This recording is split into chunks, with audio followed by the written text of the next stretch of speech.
जय Jagannath. Hi guys, मु निगम welcome करुछु मो यूट्यूब चैनल जेबीएन ट्यूटोरियल को। गाइज आज आम मैथ्र भग्नांश विषय पढ़ा। ए भिडियो रे भग्नांश कौन, भग्नांशर आवश्यकता कहीं पड़ा, भग्नांश केते प्रकार, एसबू विषय आलोचना करवा। भिडियोटी को आदौ स्किप न करी शेष पर्यंत देखंतु, आपण मानकु निश्चित भाव में किछि ना किछि शिखिबाकु मिलिबो। प्रथम आम देखा भग्नांश कौन। भग्नांश हूँ इंग्लीश कहुए फ्रैक्शन बोली कहुए। आम फ्रैक्शन को जो देखा आम एमती देखा कौन अंश बोली कहुए। तो भग्नांश कौन, भग्नांश जो आम डेफिनेशन देखा कौन सी गोटे पूरा वस्तु को जो कौन सी गोटे पूरा वस्तु को जदि आम ताकू समान समान भाग में विभक्त करदे, कौन सी गोटे पूरा वस्तु को समान समान भाग में खंड खंड कले प्रत्येक खंड को उक्त पूरा वस्तुटीर गोटे भग्नांश बोली कहवा। मुझे डेफिनेशन लिखुनि, मुझे आउ थे कहीदे। गोटे पूरा वस्तु को जदि आमे समान भाग में खंड खंड कले प्रत्येक खंड को उक्त पूरा वस्तुटीर गोटे भग्नांश बोली आमे कहवा। यही भग्नांश को बुझापी मु गोटे कार्डबोर्ड रो उदाहरण नौछि। देख, एटा गोटे पूरा वस्तु, एटा गोटे पूरा वस्तु, एटा मध्य गोटे पूरा वस्तु। तो आम जो यहाँ समान समान भाग में विभक्त करवा, 2 भाग हो पारे, 4 भाग हो पारे, 8 भाग हो पारे, जहाँ भी हो। किंतु बर्तमान जेपर्यंत आम यहाँ भाग करें एगुड़ा आम कौन कह गोटे गोटे पूरा वस्तु। देख, मुझे यहीटा को 4 भाग में समान 4 भाग में विभक्त करुँच। देख, बर्तमान मुझे वस्तुटी को मु समान 4 भाग में विभक्त करदेली, समान 4 भाग व्यक्त कली एवं 4 खंड आम पाइले। तेरे जो प्रत्येक खंड मान जेकोसी गोटे खंड को मुझे नेबी, एटा गोटे खंडटा उक्त पूरा वस्तुर गोटे भग्नांश हेब। ता अर्थ आम केमती देख, मु सपोज गोटे से कार्डबोर्ड को मु ड्र करुची। एटा गोटे पूरा वस्तु, पूरा वस्तु माने एक बोली ताको आमे भाबिबा। एक पूरा वस्तु ताको आमे समान 4 भाग विभक्त करले।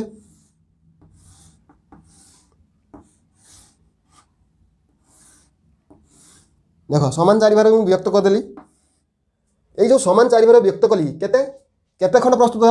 1 खंड, 2 खंड, 3 खंड, 4 खंड। अर्थात आम देखा 4 समान भाग में विभक्त कले 4 समान भाग है, 4 समान खंड है। तेबे आम ये प्रत्येक खंड को पूरा वस्तुटीर गोटे गोटे भग्नांश बोली कहवा। केमती देख, एटा पूरा पूरा वस्तु, एटा आम केते भाग कले ना 4 भाग कले। तेबे 4 भाग कले आम 4 भाग को मु जो गोटे भाग को मु शेडिंग करुची, ये जो शेडिंग कली सेटा को यही पूरा वस्तु गोटे भग्नांश। अर्थात पूरा वस्तु केते भाग रे 4 भाग रे। तेबे एठी हम केते भाग शेडिंग कले, यही जो 1 भाग शेडिंग कले सेटा को जदि आम देखेबा तेबे केते हबो 1 विभक्त 4। एटा को विभक्त चिन्ह बोली कह जाय, एटा को विभक्त बोली कह जाय। तो एटा कौन कह जाय ना, एटा को लब बोली कह जाय। एटा कौन कह जाय, एटा माने तळ संख्याटा को हर बोली कह जाय। एटा को न्यूमरेटर कह जाए, एटा को डेनोमिनेटर कह जाए, डेनोमिनेटर कह जाए। एटा को इंग्लिश में डिवाइड बा ताको ओडिया रे विभक्त बोली कह जाए। एबे आमे देखिबा सपोज ना हम शेडिंग टाको बढ़ाई देली, 2 भाग शेडिंग कर देली, तेबे केते हबो भग्नांश कले केते हबो? तेबे 2 विभक्त 4 ना। सपोज मु 3 भाग को शेडिंग कली, जोटा को शेडिंग करुची सेटा को भग्नांश देखाऊँ। मन रखियो 3 विभक्त 4 माने 4 भाग 3 भाग को शेडिंग कराई 3 विभक्त 4। मु आ गोटे चित्र करुची। धरा जाओ एटा गोटे वृत्त अछि, मु ताकू समान 8 भाग में विभक्त कली। 1 2 3 4 5 6 7 8। तो मु सपोज गोटे भाग को शेडिंग करदेली, जो शेडिंग करली ताकू जदि आम भग्नांश रे देखेबा तेबे केते हबो? टोटल केते समान भाग में केते समान खंड होईची ना 8 समान खंड ना। बेसिक जेहेतु भग्नांश टिके वीडियो लेंथी हबो, भल बुझिया चेष्टा कर। 8 समान खंड कले तेबे जोटा जेते समान भाग कले ताकू तळे रखिया। केते समान भाग कले? 8 भाग। 8 भाग रु शेडिंग केते कले ना 1 भाग। तेबे 1 विभक्त 8 भग्नांश को कहबा 1 विभक्त 8। एठी हर 8 लब हूँ 1। ठीक से भाया ना मुझे 2 भाग को शेडिंग करी कि 3 भाग को शेडिंग करी, 3 भाग को शेडिंग करदेली। एबे मु कहबी ताकू भग्नांश रे देखेबा जो शेडिंग कले ताकू जदि हम भग्नांश रे देखेबा केते हबो 3 विभक्त 8 मु एबे टिके चेंज करू देखो शेडिंग करि नथिबा भागटी को हम भग्नांश रे देखेबा केते भाग शेडिंग करिने 1 2 3 4 5 ता माने केते 5 विभक्त 8 अर्थात 8 समान भागरू 5 समान भाग को आम शेडिंग करिने जोटा मागिबो सेटा को आम ऊपर रखिबा आ जते समान भाग रे अछि ताको आम तळे रखिबा। एबे आशा करूची भग्नांश को भल भाव बुझिल। एबे आम देखिए यार आवश्यकता कहीं पड़ा भग्नांश आवश्यकता कौन पाई पड़ा कहीं आम एमती भाग भाग कले देख सपोज गोटे चॉकलेट अच्छी एठी जड़े पिला अच्छी धरा जाओ सपोज राम अच्छी राम को मुझे चॉकलेट देदेली से खुशी होला पूरा चॉकलेट पाईगला खुशी होला ना ये आउ जड़े पिला आसला हरी तो ये राम आउ हरी दुई जन पिला हो गले तो मो पाखे तो गोटे चॉकलेट अच्छी मुझे तो जन को तो दे पारि तेज मुझे कौन करी निश्चित भाव भाग करके दुई समान भाग करी अधा देवी। तो यही जो आम भाग कले समान भाग कले खाली भाग कले हेनी समान भाग जो भाग कले तो यहाँ आम कौन कहवा अधा गोटे कहवा ठीक पूरा वस्तु को आम के दुई समान भाग व्यक्त कले तेणु एटा गोटे अधा एटा गोटे अधा यहाँ अधा तो आम एमती भाषा कहीदे किंतु जदि आम भग्नांश परिणत करवा यही परिस्थिति आमर भग्नांश आवश्यकता पड़ा अर्थात यहाँ आम यदि कहवा 1 विभक्त 2 ए पार्टा को ये अंशटा कहवा आम 1 विभक्त 2 किंतु मु सपोज कहबी एटा गोटे चित्र अच्छी मु एठू भाग करदेली एटा समान अधा भाग विभक्त है कि ना तेबे एटा को आम एटा छोट है एटा बड़ होगा तेणु ये समान दुई भाग विभक्त है ना अर्थ यहाँ को आम भग्नांश बोली कहि परिबानी मुझे 1 विभक्त जी 2 लिखी एटा भूल हो कहीं ना एटा समान दुई भाग विभक्त है तेणु यहाँ को आम कौन कहवा भग्नांश कहीपर ना। एबे आम भग्नांशर प्रकार विषय पढ़ा देख भग्नांश को मुख्यतः 7 भाग विभक्त करा प्रथम हूँ प्रकृत भग्नांश इंग्लिश में कहुए प्रॉपर फ्रैक्शन अप्रकृत भग्नांश इम्प्रॉपर फ्रैक्शन मिश्र भग्नांश मिक्स्ड फ्रैक्शन एकक भग्नांश यूनिट फ्रैक्शन सदृश भग्नांश लाइक फ्रैक्शन असदृश भग्नांश अनलाइक फ्रैक्शन यहाँ लिखनी इंग्लिश रे अनलाइक फ्रैक्शन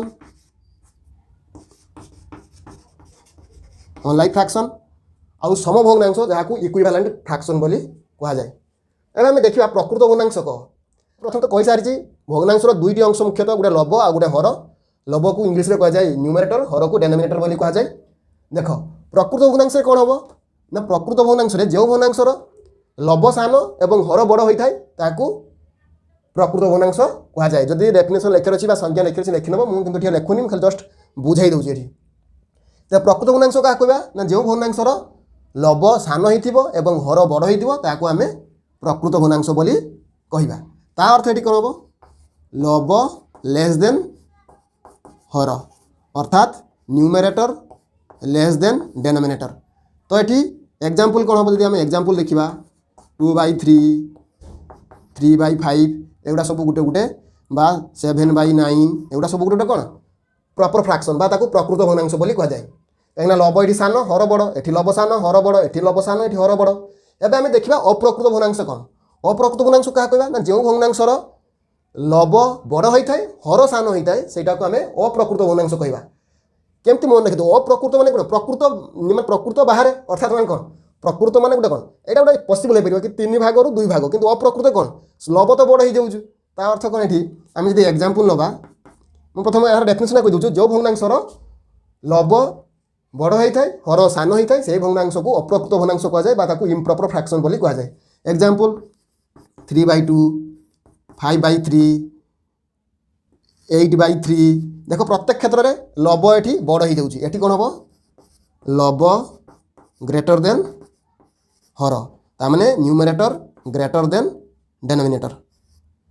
एग्जाम्पल 3/2 5/3 8/3 देख ये कौन हर सान लब बड़ ये लब बड़ हर सान ये भी देख हर हर सान लब बड़ तो आम ये लिखा लब ग्रेटर देन हर न्यूमरेटर ग्रेटर देन डेनोमिनेटर।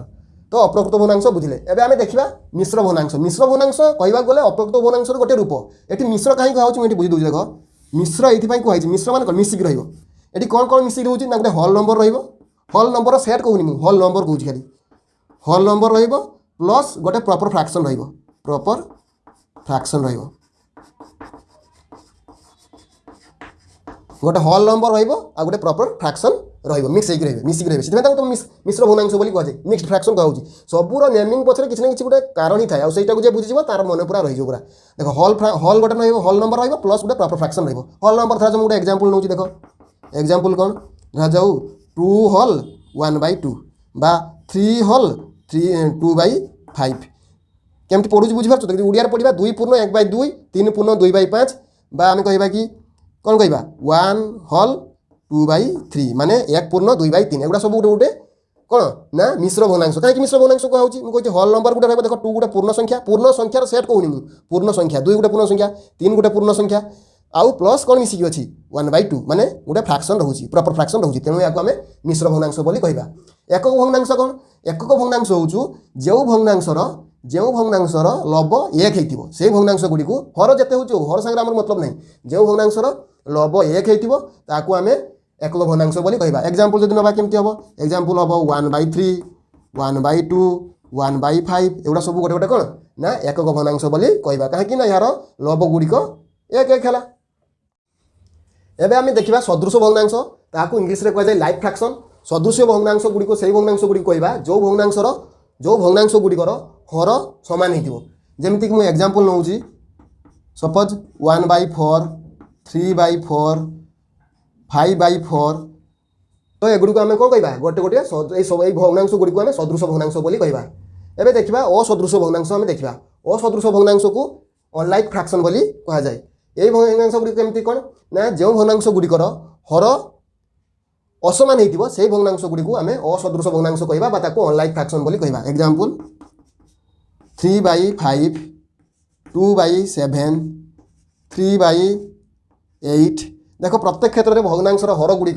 कौन असमान तेणु ये आम कौन कहबा ये देख सदृश भग्नांश क्षेत्र में हर गुड़िक सामान थिला किंतु असदृश भग्नांश क्षेत्र में हर गुड़िक असमान तेणु एगुड़ी को आम अनलाइक फ्रैक्शन बोली कहबा एबे आम देखिबा सम भग्नांश जहां इंग्लिश रे कहा जाय इक्विवेलेंट फ्रैक्शन एठी कौन हम ना जो भग्नांश गुड़िकर मान सामान थिबो मूल्य सामान थिबो मान बा मूल्य सामान थिबो किंतु तार रूप अलग अलग थिबो रूप अलग अलग मतलब कौन ना तार लब आउ हर अलग अलग थिबो किंतु मूल्य बा तार मान सामान रहिबो जेमति कि हम कहूची देखो एग्जांपल नउची सपोज जाऊ कहबी 1/2 2/4 4/8 देखो एगुड़िकर हर लब अलग अलग कौन सी हर कहार यार लब अलग यार लब अलग यार लब अलग यार हर अलग यार हर अलग यार हर अलग ये लब हर सामान नहीं किंतु कौन हे ना मूल्य सामान रही केमती मूल्य सामान रोचे देखो तार मान केरक सामान रोचे भग्नांश गुड़िकर मान सामान रही देखो यहाँ तो कटाकटी कले अर्थात देखो आम जी कौन सिंप्लीफाई करवा 1/2 को तो सही 1/2 रही किंतु 2/4 को आम सिंप्लीफाई करवा देखो केते हम 2 1 जा 2 2 2 जा 4 माने केते तार वैल्यू केते 1/2 एटी सेमती देखिबा 4 1 जा 4 4 2 जा 8 तार से आम केते देखिले यार फाइनल वैल्यू केते 1/2 यार फाइनल वैल्यू केते 1/2 यार मध्ये फाइनल वैल्यू 1/2 अर्थात भग्नांश गुड़िकर मूल्य बा मान सामान थाई जदि लब हर गुड़िक अलग अलग रूप से थाए बा तार भग्नांशटा अलग रूप से थाए से भग्नांश गुड़िक आम सम भग्नांश बोली कहबा आशा करुच्ची आज जो भग्नांश विषय पढ़ेली भग्नांश कौन भग्नांशर आवश्यकता कौन एवं भग्नांश केते प्रकार जो डिटेल्स पढ़ेली मु नेक्स्ट वीडियो रे भग्नांशर जग वियोग गुणन हरण माने एडिशन सब्सट्रैक्शन मल्टीप्लिकेशन एवं डिविजन पढ़ेबी आउ आज जो पढ़ेली जदि वीडियोटी आपण मानकु भल लागि थाए तेबे मो वीडियो को लाइक शेयर कमेंट करने सहित मो चैनल को सब्सक्राइब करने भूलिबेनी। रहुछि जय जगन्नाथ।